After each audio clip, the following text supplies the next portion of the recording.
자, 오늘의 키워드부터 전해드리겠습니다. 먼저 개 데리고 타는 비행기, 개 반려견이요. 그리고 날개 없이 추락하는 캐나다. 또 일본보다 더 잘 사는 한국인, 이거 팩트입니다. 그리고 사람 탄 차량을 삼켜버린 토네이도. 아마 경험하신 분들, 경험은 아니지만 그 동네 이웃에서 이 내용 무슨 말인지 금방 아시는 분들 많을 겁니다. 미 전국에서. 자, 그리고 맞선 보고 결혼까지 가는데 딱 9일. 그리고 오타니의 호화 신혼집 입니다. 자, 바로 갑니다. 첫 번째, 개 데리고 타는 비행기입니다. 반려견을 짐칸이 아닌 객실에서 함께 비행할 수 있도록 하는 반려견 친화 항공사가 처음으로 하늘길에 올랐습니다. 미국의 반려동물 사료 및 제품 회사 바크라고 있습니다. BARK, 바크 한다 그러죠, 왜? 이 바크라는 회사가 만든 항공사의 이름도 똑같아요. 바크 에어라인입니다. 바크 에어가 엊그제 뉴욕에서 LA를 왔다 갔다 하는 첫 운항을 시작했습니다. 자, 이 비행기는 어떤 비행기냐? 이 바크 에어는요, 그동안 이제 비행을 할 때 반려견의 경우에는 짐칸에 이렇게 뭐 나름대로 좋은 케이지 안에 들어가서 짐칸에 실어서 가잖아요. 그렇게 짐칸에 실려서 이동을 했던 반려견들이 보호자와 함께 당당히 기내에 올라타는 것을 허용합니다. 반려견에는 크기나 무슨 품종 제한도 없습니다. 다만 같이 반려견을 데리고 타는 사람이 18세 이상 성인이어야 한다라는 조건만 있습니다. 이 회사는 항공기를 직접 소유하지는 않고요. 걸프스트림 G5라는 그 전용기를 임대해서 이 반려견 친화 항공 서비스를 제공하는 것으로 알려졌습니다. 객실도 개 중심으로 구성을 했습니다. 그러니까 지금 우리가 생각하는 그런 여객기처럼 의자만 쫙 있는 것이 아니라 일정 부분 의자가 있고 한 군데에는 개들이 뛰어놀 수 있는 그런 에어리어도 만들어 놨습니다. 대단하죠. 그래서 이제 반려견들이 다른 반려견들과 너 처음 만났네. 우리 사람으로 따진다면 처음 만났네. 반가워. 우리 저기서 놀까? 저기서 노는 거예요. 개들이. 처음 만난 개들이 비행기 안에서. 반려견들에게도 사람과 같이 간식이나 음료, 귀마개 등 시끄러우면 자야 되잖아요. 또 반려견들도 똑같아요. 귀마개도 줍니다. 그런 어메니티가 제공됩니다. 우리들이 비행기 탔을 때 그런 거 주잖아요. 간식도 줍니다. 기내식도 줍니다. 이 반려견들한테 기내식도 나옵니다. 자, 현재는 뉴욕에서 로스앤젤레스 왔다 갔다 하는 거, 또 뉴욕에서 런던 왔다 갔다 하는 항공편만 지금 딱 2개 노선만 있는데요. 가격이요? 굉장히 비쌉니다. 개 한 마리와 사람 한 명 같이 타는 기준으로 해서 뉴욕에서 LA 가는 편도, 왕복이 아닙니다. 왕복이 아니고요. 편도 항공권이 $6,000입니다. 그러니까 산술적으로 계산하면 왕복이라면 12,000불이 되겠죠. 그리고 뉴욕에서 런던 간 역시 편도 항공권은 $8,000입니다. 왕복이라면 16,000불로 계산해야 되나요? 하여간 그렇습니다. 싼 가격은 아니죠. 분명히 높은 가격인데 그런 비싼 가격에도 불구하고 지난 이틀 전에 뉴욕에서 LA 오는 첫 번째 비행기가 띄워졌는데 뉴욕발 LA 그 첫 번째 항공편은 완전 매진됐습니다. 이 바크 에어 측은 서비스 비용이 높다라는 점을 인정한다라고 밝히면서 그러면서도 이제 수요가 증가하면 가격도 자연스럽게 내려갈 것이다라고 설명했습니다. 매진됐으니까 수요가 이미 증가한 거 아니에요? 그러면 내려줘야지. 내려갈 것 같기도 합니다.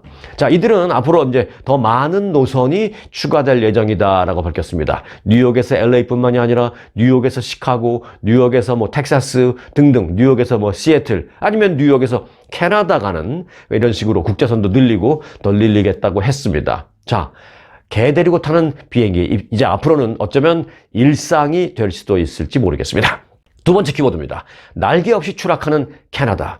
이거는 이제 캐나다는 우리가 캐나다 사시는 구독자분들도 많이 계십니다만은 우리가 미국에 사시는 구독자분들이라도 이 캐나다, 한국에서 이제 어느 순간 이민 간다 그러면 미국이 아니라 캐나다 이민 간다 그럴 때 좀 부러워하는 분위기? 이런 게 어느 순간 있었습니다. 그런데요, 지금 좀 실상을 보면 많이 달라졌다는 것이 이제 수치로 나오고 있습니다. 한번 볼까요? 자, 한때 삶의 질 지수에서 세계적인 아이콘으로 꼽히던 이 캐나다가 최근에 몇 년 동안에 여러 가지 지표에서 순위가 급격히 하락하면서 이제 이미지를 좀 다시 업그레이드 해야 되지 않느냐라는 그런 얘기까지 나오고 있습니다. 자, 캐나다는 이제는 좀 굳이 비교를 해본다면 라트비아, 에스토니아, 저쪽에 또 폴란드, 크로아티아 등 소위 그 동유럽의 그러니까 이런 나라들이 지금 과거에는 좀 공산주의 공산주의 나라였잖아요. 그래서 뭐 지금은 아니라 하더라도 그래서 개발이 좀 유럽 중에서는 그래서 이 동유럽의 이런 나라들이 개발이 좀 늦었잖아요. 그런 국가들과 비교를 했을 때 캐나다가 비슷한 수준으로 지금 하락했다는 것입니다. 캐나다는 이제 1990년대에 유엔 인간 개발 지수에서 8년 동안 1위를 계속 부동의 1위를 계속 차지했습니다만, 그래서 한국 사람들이 미국 이민 간다 그러면 그런가 보다 하지만 캐나다 이민 간다 그러면 왠지 좀 부러워하고 멋있어 보이는 듯한 그런 분위기가 있었던 것도 사실입니다. 하지만 1990년대 이후 2000년, 특히 이제 2010년 이렇게 넘어오면서 그 수준을 지금 유지하지 못하고 있습니다.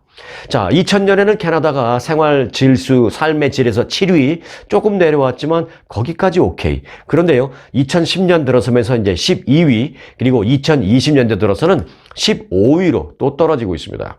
가장 최근인 2022년에는요, 18위를 기록했습니다. 아마 지금은 더 떨어졌을 겁니다. 20위권 밖으로 내려갔을 겁니다. 가난한 동유럽 국가들은 그 사이에 지수를 많이 끌어올렸기 때문에 많이 내려온 캐나다와 이제 큰 차이를 보이지 않고 있다라는 얘기가 그래서 나오고 있는 것입니다. 이 삶의 질 지수에서 캐나다는 2012년 7위에서 올해는 33위로 하락했습니다. 에스토니아, 라트비아, 크로아티아, 리투아니아 등 이 동유럽 국가들보다도 오히려 낮은 순위를 보이고 있습니다. 15위를 차지한 이 미국보다도 한참 뒤쳐져 있죠. 캐나다는 이제 의료 부문에서 좋다라고 얘기가 많이 나왔잖아요. 미국보다는 그래도 캐나다가 이런 보건 이런 게 잘 돼 있어서 의료 부문에서는 최고다라는 말이 있었는데, 물론 지금도 괜찮기는 합니다만은 옛날 같지 않다라는 게 나타납니다. 의료 부문에서는 세계 21위였어요. 그 몇 년 전에. 그런데 지금은 30위로 곤두박질 쳤습니다. 그리고 소득 대비 재산 가격 비율에서는 7위에서 지금 34위, 지금 뭐 다 거의 뭐 중위권 정도로 떨어지고 있습니다. 의료 측면을 본다면 뭐 슬로베니아 뭐 등등 거의 비슷한 그런 수준입니다. 캐나다 하면 그리고 깨끗하고 평화스러운, 그리고 좀 비교적 안전한 이런 생각을 하게 되는데, 그런 안전 측면에서는 뭐 루마니아, 헝가리, 또 뭐 세르비아 등등 국가와 비슷하거나 오히려 조금 뒤처지는 그런 모습을 보이고 있다고 합니다. 자, 뭐 여러 가지 순위의 종류가 다 다릅니다만은 뭐 통틀어서 한마디로 표현하면 캐나다에서 살기 좋은 시대가 이제 많이 가고 있다, 뭐 그 얘기입니다. 하지만 캐나다 사시는 분들도 많으실 텐데, 캐나다는 여전히 세계에서 가장 자원이 풍부한 국가 중에 하나고요. 또 엄청난 잠재력을 그래서 지니고 있는 나라인 것만은 사실입니다. G7 국가 중에서 또 가장 교육 수준이 높은 그런 인력을 보유하고 있는 나라이기도 합니다. 자, 그런 캐나다가 앞으로 10년, 20년, 30년 동안 과거의 영광을 다시 되찾을 수 있을지, 과거의 그 멋있는 위상을 유지해서 더 올라갈 수 있을지는 지금부터가 관건이다라는 얘기를 많이 하고 있습니다. 조금 두고 볼 일입니다. 아마 좀 부정적인 의견을 갖고 계신 분들도 적지 않을 것으로 보이고 있는데, 왜냐하면 캐나다에 이제 이민이 좀 늘어나면서 참 거론하기는 좀 쉽지 않습니다만, 어떤 특정 국가의 이민자들이 크게 늘면서 여러 가지 사회적인 이런 수준이 좀 많이 낮아지고 있다. 이건 참 다시 회복하기 쉽지 않다. 이런 얘기를 하시는 분들이 많은데, 아마 캐나다 사시는 분들은 제가 무슨 말 하려고 하는지 금방 아실 겁니다. 댓글로 부탁드리겠습니다. 자, 다음 키워드입니다. 사람 탄 차량을 삼켜버린 토네이도입니다. 미국 중남부 곳곳에서 시속 160마일에 달하는 초강력 토네이도가 일어나 이 막대한 피해가 발생했습니다.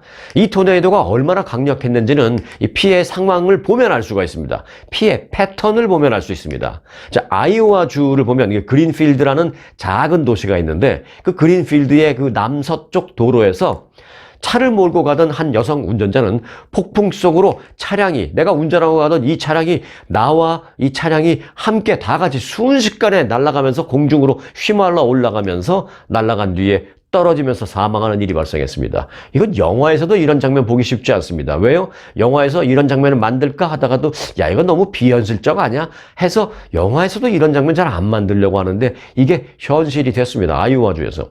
또 토네이도가 차량과 함께 운전자를 그대로 집어 삼킨 뒤 내려버린 것이죠. 자, 이 사고 외에도 그린필드라는 작은 마을 곳곳에서 이 토네이도 피해가 발생했습니다. 그래서 인구 약 한 2,000명 정도밖에 되지 않는 이 작은 마을 그린필드는 이 토네이도 하나로 하룻밤새 완전히 집과 나무, 자동차, 공공시설이 다 파괴되면서 완전히 초토화가 됐다라는 얘기입니다. 이 마을 인근에 설치된 거대한 풍력 발전단지 이렇게 돌아가는 거 있죠? 이 팜스프링스에 가면 많이 있는 거. 그런 대형 풍력 발전기 6개가 그냥 부러지면서 바닥에 꼬꾸라지고 하면서 다 파괴되는 일도 발생했습니다. 그린필드 외에도 이 아이오와주에서는 최소 18건의 토네이도가 더 곳곳에서 발생한 것으로 보고됐습니다. 토네이도 하나만도 이렇게 엄청난 피해를 입히는데 18개가 동시다발적으로 발생한 겁니다. 또한 그 아이오와주 외에 일리노이주와 또 위스콘신주로 이 토네이도주, 아이오와주에 있던 이 토네이도 중에 일부는 이쪽으로 이동을 해서 또 위스콘신주, 일리노이주에 피해를 입힌 것입니다. 그래서 전기 설비가 많이 망가져서 이 일대 5만여 가구의 전기가 끊기기도 했습니다. 토네이도 하면 또 빼놓을 수 없는 지역이 텍사스잖아요.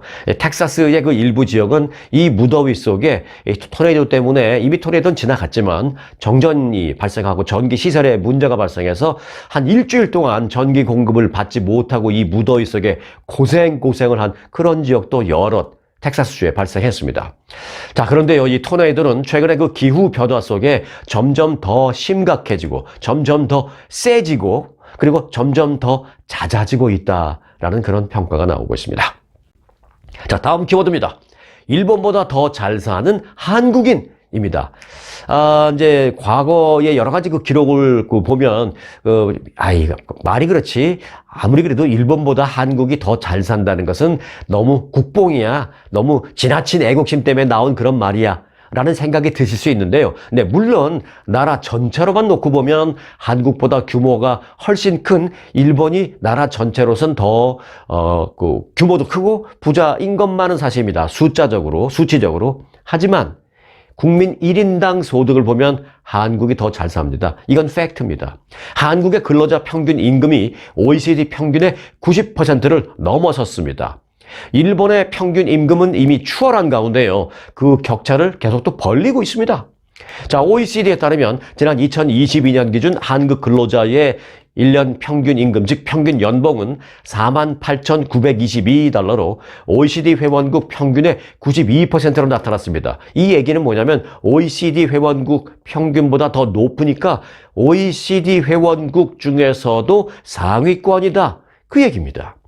한국 근로자의 평균 임금은 1992년에 기억하십니까? 여러분들이 이민 오실 그때 아니면 이민 오시고 나서 뭐 한 5년, 10년 뭐 이렇게 한참 좀 세월이 지난 그때만 해도 연봉이 평균이 26,000달러밖에 되지 않았었습니다. 그런데 그로부터 한 20년이 지난 2011년에 계산을 해보니까 42,522달러 거의 2배가 돼서 2011년에 드디어 4만 달러 선을 넘었습니다. 연봉, 1년 평균 임금이라는 것이 이제 2만 달러를 넘느냐 못 넘느냐. 그러다가 3만 달러를 넘느냐 못 넘느냐가 또 관건인데, 그리고 또 중요한 게 4만 달러를 넘느냐 못 넘느냐입니다. 이 4만 달러가 또 나름대로 선진국으로 갈 수 있는 그 선을 넘었느냐 못 넘었느냐의 또 기준점인데, 이걸 2011년에 이미 넘은 겁니다, 한국은. 그리고 이어서 최근에는 5만 달러에 근접하고 있습니다. 아직 넘지 못했습니다. 48,000달러는 넘었고요. 자, 한국 평균의 임금은 OECD 38개 회원국 가운데 19위입니다. 아이슬란드가 79,473달러로 1위, 그리고 룩셈부르크가 78,310달러로 2위, 그리고 이제 미국은 77,463달러로 3위, 스위스가 72,993달러로 4위, 벨기에가 5위, 덴마크가 6위를 기록하고 있습니다. OECD 회원국 가운데 꼴등은 멕시코예요. 멕시코는 이거 참 너무 좀 적다는 생각이 듭니다. 16,685달러로 꼴등입니다. 한편 일본은 얼마냐? 41,509달러입니다. 한국보다 많이 처지죠? 한국의 평균 연봉보다 일본의 1인당 평균 연봉이 7,413달러가 적은 25위에 머물러 있습니다. 한국 평균 임금이 일본의 1.2배다. 라는 얘기입니다. 자, 이 한국 얘기한 김에 한국 소식 한 가지만 더 좀 전해드릴까요? 네. 제목을 뽑자면 이렇습니다. 맞선 보고 결혼까지 가는데 딱 9일입니다. 이거는 일반적으로 한국의 그냥 남성들과 그리고 동남아시아나 우즈베키스탄 이쪽에 계시는 여성분들 간의 얘기인데요. 간단하게 짧게 전해드릴 테니까 들어보시기 바라겠습니다. 자, 한국인들이 결혼 중개 업체를 통해서 동남아시아 등 외국인 배우자를 찾을 때 현지에 가서 맞선을 보는 것에서부터 결혼식을 올리는 데까지 걸리는 평균 시일이 평균 9일이라고 합니다. 국제결혼 이용자의 학력과 소득은 계속 또 높아지는 것으로 나타났습니다. 디테일하게 조금 볼까요? 여성가족부가 최근에 3년간 결혼 중개 업체와 그리고 이제 그 업체를 이용하는 이용자를 대상으로 조사한 결과를 발표했는데요. 조사 결과에 따르면 맞선부터 결혼식까지는 9.3일 걸렸습니다. 9일 몇 시간, 그냥 쉽게 보면 9일 걸리는 거예요. 내가 오늘 월요일 날 맞선 봤다? 그럼 그 다음 주 수요일쯤 결혼하는 겁니다. 2020년에는 5.7일밖에 걸리지 않았었습니다. 그때는 4년 전에는. 근데 그나마 조금 늘어난 거죠.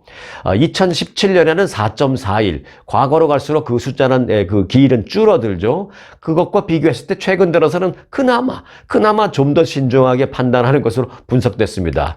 2017년에 4.4일은 월요일 날 맞선 보고 금요일 날 결혼하는 겁니다, 그냥. 자, 맞선을 위해서 방문한 국가에서 체류한 기간은 맞선 보고 결혼식 올리고 신혼여행 가고 그리고 이제 한국 오죠. 그것까지 모두 합치면 그 나라에 체류한 기간은 13.1일밖에 걸리지 않습니다. 그러니까 1일 날 갔으면 1일 날 맞선 보고 9일 날 결혼하고 13일 날 한국으로 부인 데리고 들어오는 겁니다. 와. 이것도 이제 2020년에는 11.3일이었는데 그나마 이게 1.8일 늘었다라는 것입니다. 자, 한국인 이용자의 학력은 51%가 대졸 이상이었고요. 외국인 배우자의 학력은 26%가 대졸 이상이다라고 답변을 했습니다. 이 한국인 이용자의 연령은 40대 이상이 87%, 거의 다였고요. 외국인 배우자의 경우에는 20대가 61%로 역시 거의 대부분이었습니다. 40대 한국인 남성, 20대 외국인 여성, 동남아시아 여성, 대부분이 거의 그렇게 된다는 얘기죠. 자, 출신국을 볼까요? 제가 동남아시아라고 했는데 100%는 아니고요. 베트남 출신 여성분들이 이제 80%, 캄보디아 출신이 12%, 우즈베키스탄이 3%, 그리고 태국 2.9% 등의 순이었습니다. 자, 다음 키워드입니다. 오타니 선수의 신혼집입니다. 지난 2월에 깜짝 결혼 발표를 한 야구 스타 쇼헤이 오타니 선수가 이 LA에 신혼집을 구했습니다. LA라고 말씀드렸습니다만은 LA 시티는 아니고요. LA 한인타운에서 한 20-30분 정도 떨어져 있는 아주 부촌입니다. 오타니 선수는 최근에 그 고급 주택들이 몰려있는 라케냐다 플린트리지라는 지역에 그 저택을 $785만 구입했습니다. 라케냐다 플린트리지라는 지역은 이름이 좀 길죠. 이제 라케냐다라는 지역에 또 한국 분들 많이 삽니다. 여기도 아주 좋은 동네고요. 또 그 바로 붙어 있는 동네가 라크레센타라는 동네인데 여기도 또 한국 분들 많이 삽니다. 그런데 라크레센타, 라케냐다 이렇게 붙어 있는 또 다른 아주 작은 또 동네 중에 하나가 이제 라케냐다 플린트리지라는 지역인데 여기는 이제 큰 동네만 있고 약간 어느 순간 도심지에서 한 3-4분만 들어가면 갑자기 산속마을로 변합니다. $785만 달러짜리 집을 샀는데 이 저택을 오타니 선수에게 판 전 주인은 누구냐면 유명한 코미디언, 미국의 유명 코미디언 애덤 캐럴라라는 사람이 오타니 선수에게 팔았습니다. 애덤 캐럴라는 6년 전에 이 집을 $732만 샀는데 이번에 $785만 팔았다고 합니다. 이 애덤 캐럴라는 최근에 아내와 이혼한 후에 이 집을 내놨습니다. 6년간 집값 상승분은 $53만 인데 이 집 가격 대비해서 $53만 상승분은 사실은 좀 제 생각에는 좀 상대적으로 낮은 액수다. 많이 안 오른 액수다. 오타니 선수가 싸게 잘 산 건지 이 사람이 살 때 좀 비싸게 산 건지 또 이 동네는 뭐 그렇다고 해서 뭐 업앤다운이 심한 동네는 아니니까 여러 가지를 원인이 있을 수도 있겠죠. 자, 여하튼 그 해당 저택은 오타니가 속해 있는 그 LA 다저스의 다저 스테디움과 한 20분 정도밖에 되지 않는 거리입니다. 그래서 오타니 선수는 그 로케이션을 감안한 것으로 보입니다. 아니면은 뭐 베벌리 힐스 쪽에 뭐 1,000만 불, 2,000만 불짜리 집을 살 수도 있었겠죠. 그런데 베벌리 힐스에서 LA 다저스 구장까지 가려면 중간에 그 로컬길 트래픽 어마어마합니다. 그러니까 싫은 거죠. 그 LA 다저스 스테디움과 이 라케냐다 플린트 리치는 산길에서 쑥 가면 한 20분이면 갑니다. 자, LA 타임즈는 이 저택은 이 지역에서도 가장 비싼 축에 속한다라면서 2013년에 지어진 거의 최신식 집인 이 집은 3층짜리인데 면적은 총 7,327 스퀘어피트, 대지는 한 1에이커에 달하고 있다라고 소개를 했습니다. 이 해당 저택에는 침실은 5개가 있고요. 5베드룸, 그리고 그 베드룸은 6개가 있습니다. 5베드, 6베스죠. 그리고 이제 실내와 실외에 거실 다 있고, 영화관도 있고, 사우나도 있고, 체육관 있고, 짐, 그리고 농구 코트도 있고, 스파 욕조 등도 있습니다. 뭐 이 정도 뭐 있는 건 뭐 780만 달러짜리면 이 정도 있는 거는 뭐 어렵지 않죠. 그러나 이제 오타니 선수가 이런 집에 산다라는 그 재미로 말씀드린 건데, 한편 그 오타니 선수의 아내, 전직 농구 선수로 잘 알려져 있죠. 다나카 마미코. 키가 180cm의 다나카. 일본 여자 프로 농구 리그에서 뛰었던 사람입니다. 그리고 이제 오타니는 키가 193cm인데 오타니는 평소 키가 좀 큰 여성을 선호한다. 뭐 그렇게 밝힌 바 있습니다. 그러더니 결국 농구 선수와 결혼했어요. 그동안 이제 오타니의 사생활에 대해서는 뭐 알려진 게 거의 없었죠. 야, 오타니 선수는 뭐 여자도 모를 것 같아. 야구밖에 모를 것 같아. 이런 말을 했는데 많은 사람들이 그랬는데 2월 달에 갑자기 나 결혼합니다 하고 한 여성을 데리고 나와서 많은 사람들이 놀랐어요. 야, 저 선수 오타니 저거 뭐 할 거 다 안 해, 알 거 다 안 해 막 농담으로 그런 얘기 많이 했는데 사실 그 부인과 몇 년 동안 연애도 많이 했다고 합니다. 그런데 어떻게 그러면 우리가 이렇게 감쪽하지 몰랐을까? 오타니 선수는 그 부분에 대해서 이렇게 말했습니다. 일본에서 아내와 오랫동안 데이트를 많이 했는데 사실 거의 대부분 실내에서만 데이트를 했다라고 말했습니다. 실내에서만 데이트를 했다? 네, 그랬습니다. 초특급 아주투어 모국 관광, 우렁쌈밥, 대통밥과 꼬막 정식, 대명 롯데호텔 저녁 만찬 뷔페, 초특급 호텔과 호텔 식사로 모시는 아주 투어, 세계 7대 자연문화유산 제주, 아주만의 초특급 롯데와 신라호텔, 금수강산 그리운 추억, 부산 해운대, 경주, 설악산의 모국 관광, 친절하고 재밌는 가이드는 아주의 자랑, 먹기행, 맛기행, 호텔도 최고, 식사도 최고, 모국 관광은 역시 1등 아주 투어. 이 셀럽 관련 소식을 전해드렸으니까 한 가지 짧게 좀 전해드릴까요? 미국의 인기 가수 겸 배우 제니퍼 로페즈 다 아시죠? 올해 54살입니다. 그리고 미국의 영화 배우 겸 감독도 조금 했어요. 벤 애플렉이라는 영화 배우 51살입니다. 그러니까 제니퍼 로페즈가 3살 연상입니다. 이 부부인데 이 부부가 파경설에 휩싸였습니다. 20년 전에 결혼을 앞두고 파혼을 했다가 18년 만에 다시 만나서 재결합해서 얼마 전에 2년 전에 결혼을 했습니다만은 2년 만에 다시 헤어질 위기에 처했다라는 것입니다. 아우 참 부침이 심하죠. 이 팍스 뉴스는요, 두 사람이 결혼 생활을 이어가는데 어려움을 겪고 있고 현재 별거 중이다라고 보도를 했습니다. 제니퍼 로페즈는 현재 부부가 함께 살던 6천만 달러짜리 앞서 그 오타니 선수의 호화 신혼집 얘기했는데 그건 785만 달러짜리. 어찌 보면 참 소소하죠. 제니퍼 로페즈 6천만 달러짜리 베벌리 힐스의 그 저택에서 제니퍼 로페즈는 계속 지내고 있고요. 그리고 벤 애플렉은 거기서 남아서 몇 블락 떨어져 있는 곳에 집을 렌트해서 지금 살고 있는 것으로 전해졌습니다. 남편이 짐 싸서 남아서 딴 데 가서 렌트 사는 거죠.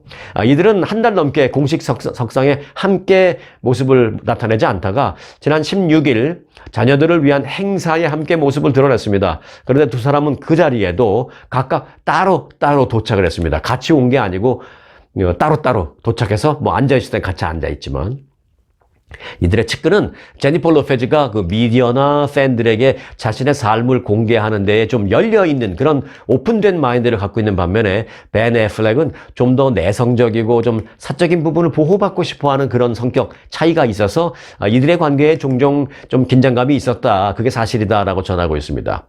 또 두 사람은 자녀들을 양육하는 그 방식에 있어서도 상당한 의견 차이가 있어서 그 때문에 충돌을 많이 했던 것으로 전해지고 있습니다. 그런데요, 뭐 두 사람이 같이 낳은 아이가 있는 건 아닙니다. 사실 이 두 사람은 앞선 결혼해서 각자 자녀를 두었으며 둘 사이에 얻은 자녀는 없는 것으로 알려지고 있습니다. 그런 상황 속에서 자녀들 교육에 의견 차이가 많아서 부딪히는 게 많다. 뭐 그런 얘기입니다. 셀럽 관련 소식 잠깐 전해드렸습니다. 자, 이어서 간추린 주요 뉴스입니다. 누구나 관람할 수 있는 그 화산쇼로 유명했던 그 라스베가스의 그 스트립, 라스베가스 대로 길, 그 스트립의 대표적인 카지노 호텔 가운데 하나 잘 아시죠? 미라지 호텔. 그 미라지 호텔이 오는 7월 앞으로 이제 한 달 반쯤 뒤에 문을 닫고 영업을 종료합니다. 1989년에 개장해서 우리 한인들도 많이 이용했던 이 미라지 호텔은 대대적인 이제 리모델링을 거쳐서 새로운 호텔 하드락 라스베이거스로 개장을 합니다. 언제요? 2027년에요. 한 2년 반 기다려야 되죠. 호텔 앞에는 하드락 브랜드를 상징하는 이 높이 무려 210m가량의 100m도 높은데 210m가량의 기타 모형의 초대형 조형물이 들어설 예정입니다. 앞서 그 하드락 인터내셔널은 지난 2021년에 카지노 그룹 MGM 리조트 인터내셔널로부터 이 호텔을, 이게 미라지 호텔이 MGM 계열사잖아요. 이 호텔을 미라지 호텔을 10억 7,500만 달러에 인수해서 이제 하드락으로 이름을 바꾼다라는 것입니다.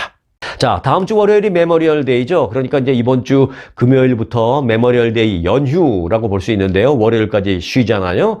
메모리얼 데이 연휴 여행객이 사상 최고치에 육박할 것으로 전망됐습니다. 트리플 A가 최근에 발표한 2024 메모리얼 데이 여행 전망 보고서에 따르면 이번 연휴에 집에서 50마일 이상 떠나는 여행객 수가 지난해보다 4.1%가 증가한 4,380만 명이 될 것으로 추산되고 있습니다. 이는 AAA가 전망을 시작한 지난 2000년 이래 두 번째로 높은 것입니다. 올해 여행객 그 이동 수단은요, 자동차 이용객이 물론 가장 많습니다. 3,840만 명, 그리고 항공기로 여행하는 사람들이 351만 명, 버스, 기차, 크루즈 여행 등등을 하는 사람이 190만 명 순으로 예측됐습니다.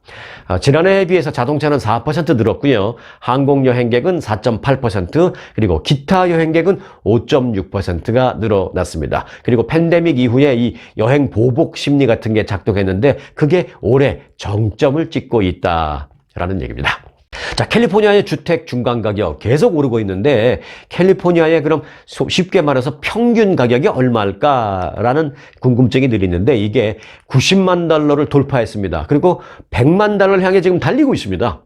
LA 타임즈는 캘리포니아주 부동산 중개인 협회의 그 자료를 인용해서 분석한 결과 지난달 4월의 주택 중간 가격은 90만 4,210달러로 전년에 비해서 11.4%가 증가했다고 밝혔습니다. 그러니까 평균 가격이 1년 만에 11.4%가 오른 것입니다.